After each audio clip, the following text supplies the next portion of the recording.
नमस्कार, एक बार फिर से आपका स्वागत है सी न्यूज भारत में। अंबेडकर नगर के जलालपुर क्षेत्र की ग्राम पंचायत अशरफपुर भुआ निवासी प्रतिमा पुत्री स्वर्गीय रामचेत ने गंभीर आरोप लगाते हुए कहा कि उनकी पुश्तैनी जमीन पर ग्राम प्रधान नरेंद्र देव पुत्र राम सिंह जबरन कब्जा कराने की कोशिश कर रहा था और जब उन्होंने इसका विरोध किया तो प्रधान और उसके साथियों सीताराम, श्याम, अमरजीत ने उन पर और उनकी मां पर लाठी डंडा और लोहे की सरिया से जानलेवा हमला कर दिया। हमले में प्रतिमा की मां बेहोश हो गई और प्रतिमा के साथ छेड़छाड़ भी की गई। शोर मचने पर 112 पुलिस मौके पर पहुंची और घायलों को अस्पताल पहुंचाया। बाद में एफआईआर तो दर्ज हुई लेकिन कोई गिरफ्तारी नहीं हुई। प्रतिमा का आरोप है कि गवाही के दौरान प्रधान थाने में पहले से मौजूद रहता है, जिससे ग्रामीण डर के कारण कुछ कह नहीं पा रहे हैं। वहीं मीडिया से बातचीत में प्रधान बार बार अपने बयान बदलते नजर आए और जमीन को बंजर या बंटवारे का विषय बताकर मामले को घुमाने की कोशिश करते दिखे। इस पूरे मामले में पुलिस और राजस्व विभाग की चुप्पी सवाल खड़े कर रही है, जबकि पीड़िता प्रतिमा और उनकी मां अब भी न्याय की आस में दर-दर भटक रही हैं। पूरा परिचय बताइए। मेरा नाम तारा देवी है और मैं ग्राम अशरफपुर भुआ का रहने वाली। मेरा तहसील जलालपुर, मेरा थाना जलालपुर है। मामला क्या? मामला मेरा यही है कि मेरी पुश्तैनी जमीन थी और इसके बाद उसमें मेरा चारों तरफ से बाउंड्री दीवार था और हम लोग वो जमीन आबादी की है? आबादी है मेरी, तो हम लोग यहाँ नहीं रहे, फिर चले गए। हम लोग जब पता पाए कि हमारी जमीन दूसरे को प्रधान कब्जा करवा रहा है, फिर हम लोग चंडीगढ़ के बाद यहाँ? हाँ, जब पता चला कि तुम्हारी जमीन कब्जा हो रही, फिर हम लोग आए थे, वहाँ से आए थे। इसके बाद जब हम लोग गए थे रोकने के लिए तो हम लोग को मतलब मारने लगे। कौन कौन से लोग? सीताराम, राम, श्याम, अमरजीत, प्रधान भी। हाँ, प्रधान भी मिलके मरवाए थे हम लोग। उसका नाम नरेंद्र देव प्रधान है। तब मार के बाद क्या हुआ? मार के बाद मैं बेहोश हो गई। मेरी बेटी को डंडे से, लाठी से और मुझे भी ईंटे से सब लोग मारने लगे। इसके बाद मारने के बाद मैं बेहोश हो गई। इसके बाद पुलिस आई, 112 पे फोन किया। इसके बाद पुलिस आई वहाँ मौजूद थी और कोई उठाने वाला नहीं, हम लोगों को कोई छोड़ाने वाला ना। माँ बेटी को मार के गिरा दिया। मैं ये कह रहा हूँ, मार के गिरा दिया। उसके बाद 108 आई, एम्बुलेंस लेके हमको अस्पताल गई। ये ना बोल पाओ तुम? एम्बुलेंस नहीं आई, लड़के ले गए, गाँव के लोग ले गए। ऐसे बताओ ना। हाँ, गाँव के लोग। रुक जा।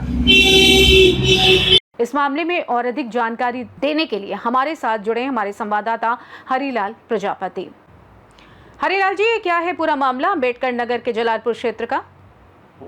रिचा मैडम सिंह, मैं बताना चाहता हूँ, ये जलालपुर थाना और अशरफपुर भुआ का मामला है।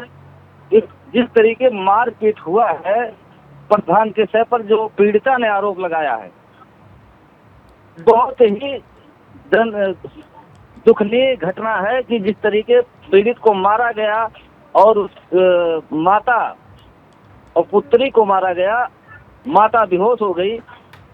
बहुत ही दुख भरा ये घटना है। लेकिन प्रशासन इसमें एफआईआर दर्ज करके मैडम हितश्री ले लिया। राजस्व विभाग और प्रशासन ने अब तक उस घटना का कोई निस्तारण नहीं कर पाया है। पीड़िता दर दर भटक रही है मैडम। घटना अभी भी वैसे बरकरार हुई है, उस पर कोई अधिकारी कर्मचारी अम्बेडकर नगर का संज्ञान नहीं लिया। थाना जलालपुर के द्वारा पहले भी इस तरीके की घटना एफआईआर तो दर्ज कर दिया गया है, लेकिन किसी अपराधी को गिरफ्तारी नहीं हुई है। जी, क्या इस तरीके की पहले भी वारदात हुई है उनके साथ? इस तरीके का पहले भी कोई मामला मतलब सामने आया था उनके साथ? इस तरीके की पहले भी घटना कुछ इस तरीके की हुई थी, डराने धमकाने? आबादी की जमीन थी जिससे मैं अपना बाउंड्री कराई थी। उसके बाद ग्राम प्रधान नरेंद्र ने किसी को उकसाकर उस जमीन को उसको कब्जा करवा दिया। और जिस वक्त की घटना थी, पीड़िता का आरोप है कि प्रधान स्वयं वहाँ मौजूद था, वही जुड़वाया। लेकिन प्रधान इतना दबंग है, एफआईआर होने के बाद जब बयान थाने में बुलाया जाता है देने के लिए, तो प्रधान वहाँ हावी रहता है और ग्रामीण उसके खिलाफ बयान नहीं दे पा रहे हैं। बहुत ही गंभीर प्रकरण, जिस तरीके इस मैडम मामले एक में गंभीर मामला है, इतना मारपीट हुआ, अब तक प्रशासन संज्ञान में क्यों नहीं लिया? सवाल ये बना हुआ चर्चा का। बिल्कुल। पीड़िता की इस समय क्या स्थिति है? पीड़िता का FIR हुआ है, गिरफ्तारी नहीं, लेकिन पीड़िता दर दर भटक रही, उसके बाद भी अभी धमकी दिया जा रहा है। जो पीड़िता ने आरोप लगाया है, प्रधान धमकी देता है। ये पूरी वारदात का कोई वीडियो या कुछ ऐसे मोबाइल से कुछ ऐसे रिकॉर्डिंग है पीड़िता के पास? प्रधान से मेरी बात हुई, पीड़िता ने बताया कि आबादी की जमीन है, लेकिन प्रधान ये बता रहे हैं कि ये बंजर की जमीन है।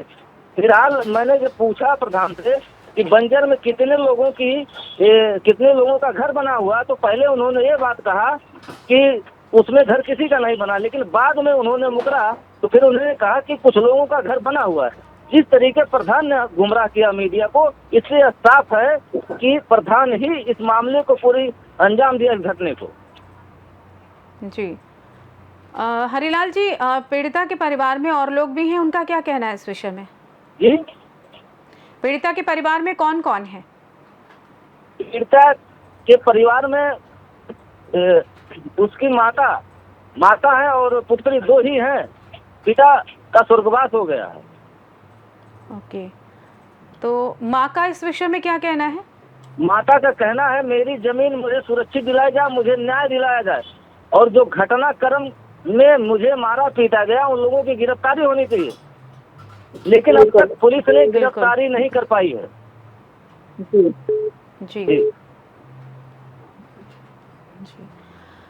हरिलाल जी, उम्मीद करते हैं कि प्रशासन इस मामले में कोई आगे कार्रवाई करेगा और कहीं ना कहीं जब मामला संज्ञान में है तो इस तरह की कार्रवाई होनी चाहिए। से बात करना चाहा, लेकिन संपर्क नहीं हो पाया, जबकि पीड़िता ने उप जिलाधिकारी को भी शिकायत दी है।